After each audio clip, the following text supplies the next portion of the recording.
আমরা এখানে আমাদের বাচ্চাগুলো এখন তারা অনেক খেলাধুলা করলো, খেলাধুলা করার পরে এখন তারা ক্লান্ত, এই জন্য তারা ঠান্ডা পানি খাইতেছে। আমরা একটু তাদের কাছে যাই এবং তাদের মতামতগুলো একটু জানতে চাই। প্রথমে যাব কার কাছে?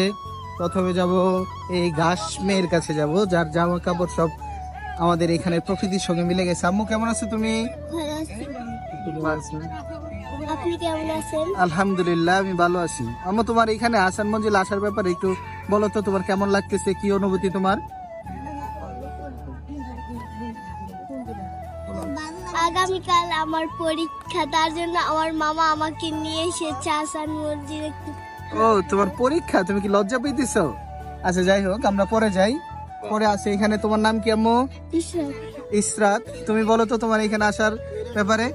ক্লাস 5 এ আমি আহসান মঞ্জিলের ঘটনা শুনেছিলাম বইয়ে, এখন আজ নিজের চোখে আমি দেখতে পাচ্ছি, আলহামদুলিল্লাহ।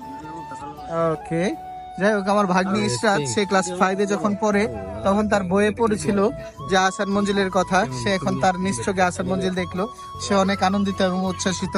তারপরে আমরা চলে যাব আমার বোন ইকরা। ইকরা, তুমি বলো তো আহসান মঞ্জিল সম্পর্কে তোমার মতামত কেমন? তাদের ভালো লাগতেছে। যাই হোক, তারপরে আছে এখানে ইবান। ইবান, বলো তো তোমার মতামত কি, কেমন লাগতেছে তোমার? ভালো লাগতেছে। তারপরে আছে ইরফান, ভালো লাগতেছে। এখানে আছে রাহাত। রাহাত, কেমন লাগতেছে? ভালো লাগতেছে।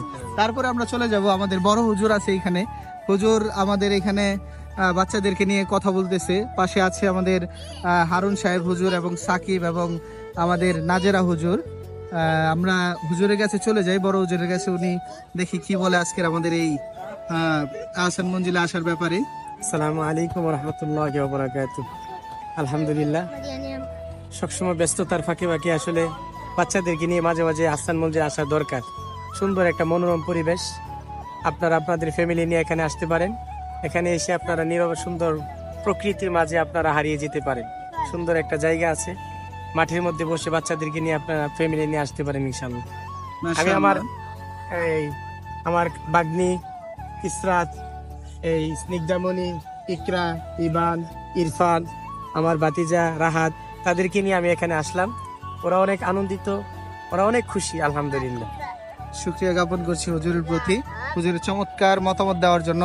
এখন আমরা চলে যাব আমাদের বড় স্যার, আমাদের মাদ্রাসার ব্যবস্থাপনা পরিচালক। আমরা স্যারকে দেখছি, স্যার মুস্কি মুস্কি হাসতেছে। আসসালামু আলাইকুম। ওয়ালাইকুম আসসালাম। জি স্যার, আমাদের আহসান মঞ্জিল সম্পর্কে আপনার কাছে আমরা কিছু প্রশ্ন করতেছি, আপনি একটু বলবেন আমাদের আহসান মঞ্জিল সম্পর্কে। জি স্যার, বলেন। আহসান মঞ্জিল তো আপনার পুরান ঢাকার মধ্যে একটা হিস্টোরিক্যাল প্লেস। এটা তো অনেক আগের পুরাতন একটা জায়গা। এখানে আসলে পুরান ঢাকা তো দেখা যাচ্ছে আপনার এই অনেক ঘনবসতি এলাকা, এই এলাকার অনেক মানুষ এখানে আসে। মনোরম পরিবেশ, পাশাপাশি আপনার খোলামেলা পরিবেশ, পাশে বুড়িগঙ্গা নদী। আর এখানে তো হিস্টোরিক্যাল অনেক স্মৃতি বিজড়িত জায়গা।